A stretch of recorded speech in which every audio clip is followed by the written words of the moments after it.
بلي حد الهدف نتاع النادي الافريقي كان واقف مليح وكان يظل يطمح حتى في نتيجه في اللقاء. لا ما نشاطركش 100%. الشوط الاولاني كنا معناها كما يلزم واقفين مليح متوازنين دفاعيا، ما كانش فما خطوره باستثناء التسديده نتاع الدراجي اللي هي على كره ثابته، ما فما حتى فرصه النادي الافريقي. تنظيمنا الدفاعي كان جيد.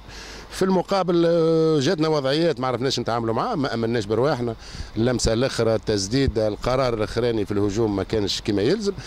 سعينا باش على اساس الشوط الثاني نحافظوا على التوازن الدفاعي والتمركز نتاعنا فوق الملعب ونحسنوا الكوتي اوفونسيف. لكن للاسف الكوتي اوفونسيف ما عملنا براتيكمون حتى هجمه تذكر.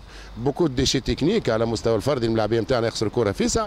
بيان سور قبلنا لعب في برشا فترات وعملنا بعض اخطاء معناها قاتله في التمركز اللي اعطت وضعيه النادي الافريقي، منهم الهدف اللي قبلناه.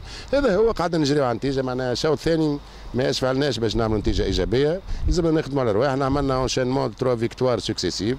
اليوم معناها انقذنا للهزيمه. يلزمنا نرجعوا على السكه صحيحه ونتحملوا مسؤولياتنا الناس الكل. كوتش يظل شفناك متغشي ياسر على الاربيتراج وكل اسبوع يظل الحاجه هذه ما شو الواحد. لكن في الاخر بكل فما لجان تحاسب لي زربيتر اذا غلط، وبعد نشوفوهم لقطات كي نحلوا ثم ناس تحاسبهم. اذا هو على حق نقولوا له برافو. لكن معناها سور تيران تشوف برشا معناها وضعيات مش مقنعه.